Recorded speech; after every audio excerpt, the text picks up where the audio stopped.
బొంకుల జగన్ అడ్డంగా దొరికాడు. అవినీతి చేస్తూ దొరికారు. అడ్డంగా అవినీతిని తానేదైతే అవినీతిని చేశారో అబద్ధాల మయమైనటువంటి అవినీతి పునాదులు ఏవైతే ఉన్నాయో వాటిని కప్పిపుచ్చుకునే ప్రయత్నం చేస్తూ ఈ జగన్మోహన్ రెడ్డి దొరికిపోయారు.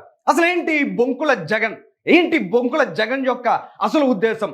బొంకుల జగన్ ఇవాళ మాట్లాడుతూ బొంకుల బాబు అంటున్నారు. బొంకుల బాబు అనేది నిజమా లేదా ఈ బొంకుల జగన్ నిజమా? బొంకు అంటే బూత్ కాదండి, అది అసత్యం.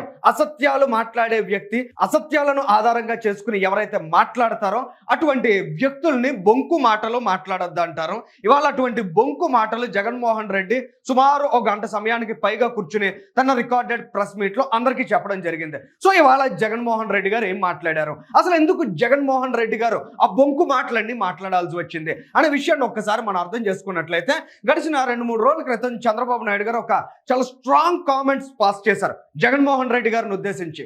ఆ కామెంట్స్ ఒక్కసారి విన్నట్లయితే, కన్న తల్లి శీలాన్ని శంకించే వాళ్ళు అసలు మనుష్యులేనా, అలాంటి వారికి మనమో లెక్క, అడవి జంతువుల రాష్ట్రాన్ని దోచుకుని చీల్చుకుని కాల్చుకుని తిన్నటువంటి వ్యక్తులు ఇవాళ ఆంధ్రప్రదేశ్ రాష్ట్రంలో ఉన్న ప్రజల ఆదాయాన్ని పెంచకపోగా ఆంధ్రప్రదేశ్ రాష్ట్రాన్ని అప్పుల ఊబిలో ముంచేశారు. ఇవాళ ఆంధ్రప్రదేశ్ రాష్ట్రాన్ని ఒక్కో ఇటుగా పేరుస్తూ పునర్నిర్మాణం చేస్తున్నాం. ఈ మాటలు చంద్రబాబు నాయుడు గారు మాట్లాడితే సుమారు ఒక 3-4 రోజుల తర్వాత జగన్మోహన్ రెడ్డి గారికి తెలివి వచ్చింది. ఆయనకి కాస్త కాలడం వల్ల ఇవాళ వచ్చి ఆ బొంకు మాటలన్నిటినీ కూడా చాలా యూజువల్గా ఆయన తనదైన సహజమైనటువంటి శైలి ఒకటి ఉంటుంది మాట. ఎంతటి అబద్ధాన్నైనా కూడా, ఎంతటి ఘోరమైనటువంటి విషయాలనైనా కూడా చాలా నైపుణ్యంతో ప్రజల ముందు తాను ఒక అమాయకమైన వ్యక్తిగా పోర్ట్రేట్ చేసుకునే ప్రయత్నం చేస్తారు. సో ఇవాళ ఇన్ఫర్మేషన్లోకి వెళ్ళినట్లయితే జగన్మోహన్ రెడ్డి చెప్పిన బొంకు మాటలు ఏంటనేది ఒక్కసారి మనం విన్నట్లయితే, 3,13,000 కోట్ల రూపాయల అప్పు ఆ రోజు చంద్రబాబు నాయుడు గారు చేశారట. ఇది 2019కి ముందు. జగన్మోహన్ రెడ్డి గారు వచ్చాక ఏమన్నా ఉద్ధరించారా రాష్ట్రాన్ని అంటే, సుమారు 6,46,000 కోట్ల రూపాయలకి అప్పుల్ని తీసుకెళ్లారు. ఏ అప్పులు అంటే వాళ్ళ బడ్జెట్లో ఏవైతే అప్పులు చూపించడానికి అవకాశం ఉంటుందో ఆ అప్పుల్ని తీసుకెళ్ళినటువంటి గనుడీన. ఇవాళ నేనేదో చాలా గొప్పగా చెప్తున్నారు, నేను ఇంతే కదా చేశానని. ఆంధ్రప్రదేశ్ రాష్ట్రంలో ఆ రోజున్న అప్పుల్ని రెట్టింపు చేసి ఇవాళ ఎంత నంగనాచిలా మాట్లాడుతున్నావు జగన్ అని ప్రజలు ఆలోచిస్తారనే భావన కూడా కనీసం ఈయనకి లేకపోవడం చాలా విచారకరమైనటువంటి విషయం. ఇక ఇవాళ జగన్మోహన్ రెడ్డి గారు చెప్తుంది ఏంటంటే, నేను చేసింది 6,46,000 కోట్ల రూపాయలు అప్పే కదా, 11 లక్షలు, 12 లక్షలు, 14 లక్షల కోట్ల రూపాయల అప్పు అని ఎందుకు అసత్యాలు ప్రచారం చేశారు? అసలు అది ధర్మమేనా? ఎల్లో మీడియా కూడా అసత్య ప్రచారంలో భాగస్వామ్యమైంది. జగన్మోహన్ రెడ్డి చిలక పలుకులు బాబాయ్ మీద, వివేకానంద రెడ్డి గారి మీద గొడ్డలు పోటీ పడినప్పుడు మీ విజయసాయి రెడ్డి గారు వచ్చి బాబాయ్ పాపం గుండెపోటుతో చచ్చిపోయారని చెప్పారు కదా, ఆ రోజు మీ నోట్లోంచి చిలక పలుకులు ఎందుకు రాలేదు? ఆ సాక్షి పత్రిక నారాసుర రక్త చరిత్ర అని ఒక పెద్ద గొడ్డలు చంద్రబాబు నాయుడు చేతిలో పెట్టింది కదా, ఆ రోజు ఎందుకు ఈ రకమైనటువంటి ధర్మమైన మాటలు రాలేదు? ఇవాళకి కూడా ఈ జగన్మోహన్ రెడ్డి అనే వ్యక్తి అధర్మం వైపు నిలబడ్డారని ఆయన సొంత కుటుంబ సభ్యులే ఆరోపణలు చేస్తున్నారు, విమర్శలు చేస్తున్నారు. ఇటువంటి నిస్సిగ్గు వ్యాఖ్యల్ని జగన్మోహన్ రెడ్డి చేయడానికి ఆయనకు కనీస నైతిక విలువలు అనేవి లేవు, నైతిక స్థాయి అనేది లేదనే విషయం ఖచ్చితంగా అర్థమవుతోంది. ఇక నిజంగా ఆయన చేసినటువంటి అప్పులేంటి? పాపం చిన్న పిల్లలాగా నేను చేసిన అప్పు 6,46,000 కోట్ల రూపాయలకి కదా నేను చేర్చాను, ఇదేమన్నా అంత ఘోర తప్పిదమా అని జగన్మోహన్ రెడ్డి గారు పాపం కళ్ళబొల్లి మొహం వేసుకుని చాలా కన్నీటి పర్యంతం అవుతున్నట్లు అమాయకంగా ప్రజలందరూ నన్ను విశ్వసించండి, చంద్రబాబు నాయుడుకి ఎందుకు? ఏంటి జగన్మోహన్ రెడ్డి, అసలు నీ గురించి తెలియనిదా? నీ అబద్ధాల గురించి జనానికి తెలియనిదా?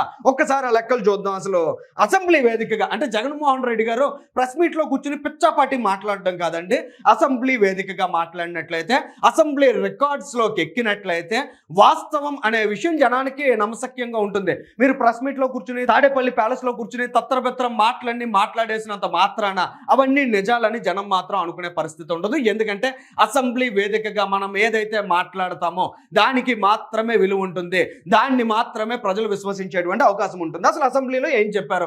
4,91,000 కోట్ల రూపాయల అప్పు అనేది అక్కడ మార్చి 31 నాటికి నమోదైనటువంటి అప్పు. ఆ తర్వాత ఏప్రిల్, మే, జూన్ నెలలో అంటే ఆ 3 నెలల్లో కూడా అప్పులతోనే ఆంధ్రప్రదేశ్ రాష్ట్రం అనేది ముందుకు నడిచింది.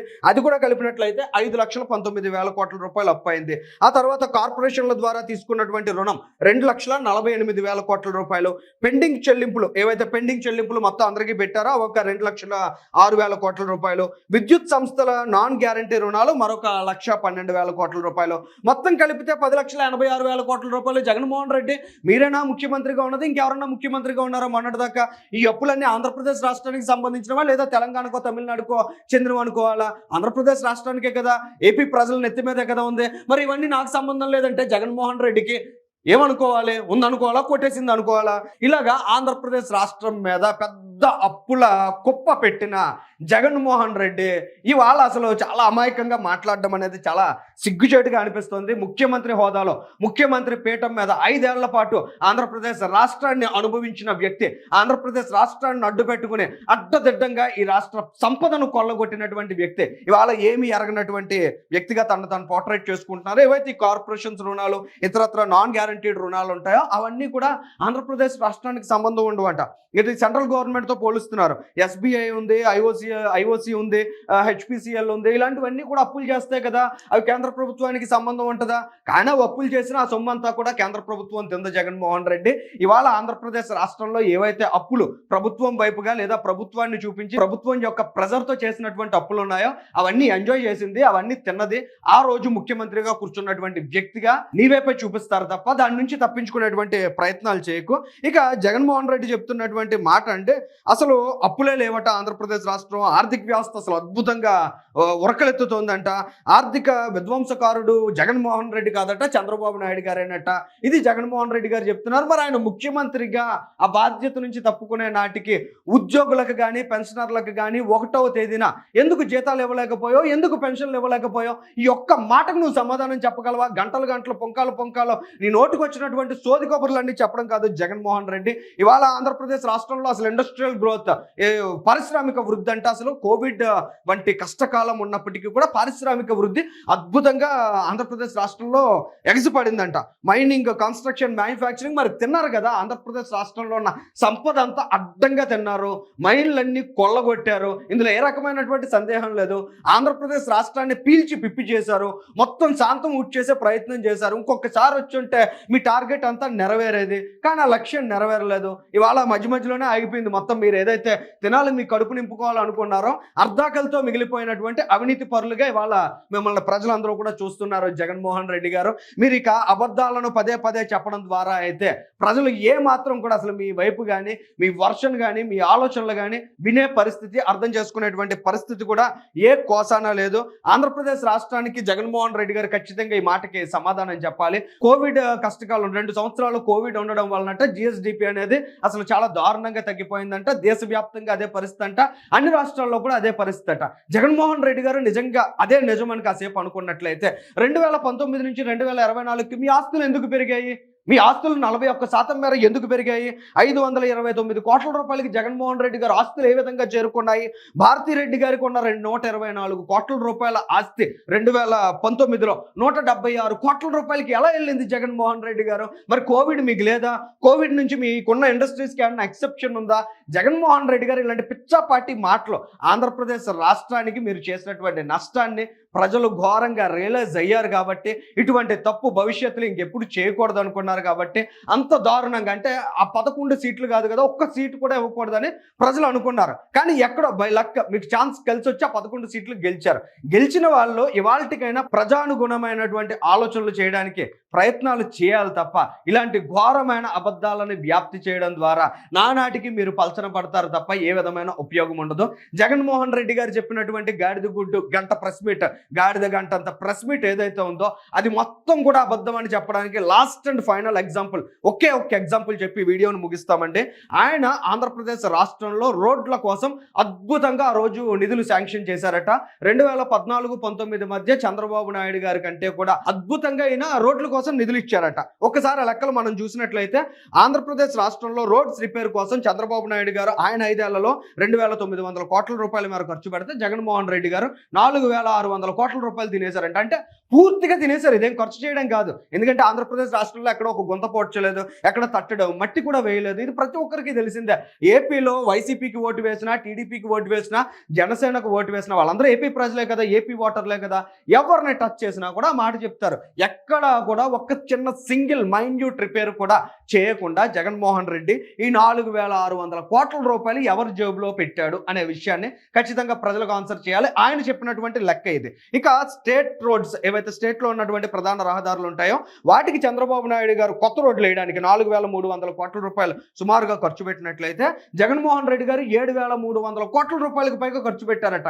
మీకు ఎక్కడైనా కొత్త రోడ్లు జగన్మోహన్ రెడ్డి ఉండగా వేసినటువంటి అనుభవం కానీ ఆలోచన కానీ ఉందా? అసలు చంద్రబాబు గారు ఆ రోజుల్లో రోడ్స్ ఎలా ఆర్గనైజ్ చేశారు, ఈయన వచ్చిన తర్వాత రోడ్స్ ఎంత భ్రష్టు పట్టుకుపోయాయి, ఈయన అంత ఘోరంగా ప్రజలు ఓడించడానికి, ఈయన అంత దారుణంగా ప్రజలు చేత్కరించడానికి రహదారుల నిర్వహణ, రహదారులకు సంబంధించి కొత్త నిర్మాణాలు చేయకపోవడం అనేది ఒక ప్రధానమైన కారణం కదా. ఇక పంచాయతీ రోడ్స్ ఏవైతే గ్రామాల్లో ఉన్నటువంటి రోడ్ల కోసం చంద్రబాబు నాయుడు గారు 3,160 కోట్ల రూపాయలు ఇస్తే జగన్మోహన్ రెడ్డి గారు, మన గౌరవ జగన్మోహన్ రెడ్డి గారు 5,500 కోట్ల రూపాయలు కేటాయించారట.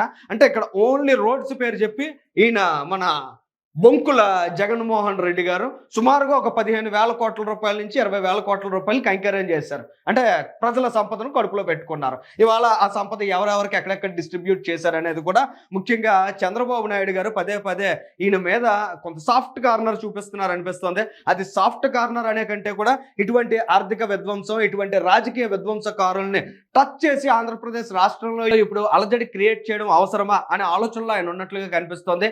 కానీ ఖచ్చితంగా ఇటువంటి వ్యక్తులు, అంటే ఆయన నోటితో ఆయన చెప్పినటువంటి రహదారుల నిర్మాణం లేదా వాటికి రిపేర్స్కి సంబంధించినటువంటి నిధులనే చూసినట్లయితే సుమారు 15,000 కోట్ల రూపాయల నిధులు అనేవి పక్కదారి పట్టాయి అనే విషయం చాలా స్పష్టంగా కనిపిస్తోంది. ఇలాంటి ఆధారాలన్నీ కూడా ఇవాళ కోకొల్లలు ఉన్నప్పటికీ జగన్మోహన్ రెడ్డి మీద చర్యలు చేపట్టకపోయినట్లయితే ఆయన ఆంధ్రప్రదేశ్ రాష్ట్ర ప్రజలకు ఉరితాడుగా చుట్టుకునేటువంటి ప్రమాదం ఉంది. ఇవాళ ఆంధ్రప్రదేశ్ రాష్ట్ర ప్రజలు కూడా చాలా భయాందోళనలో ఉన్నారు. 11 సీట్లు ఇచ్చినటువంటి వ్యక్తి ఇవాళకి కూడా ఎంత ఘోరంగా అరాచకమైన రాజకీయం చేయగలుగుతున్నారనే ఆందోళన, ఆవేదన కూడా ప్రజానీకంలో ఉంది. ఖచ్చితంగా దీనికి కూడా చంద్రబాబు నాయుడు గారు సమాధానం చెప్పాల్సినటువంటి అవసరం ఉంది.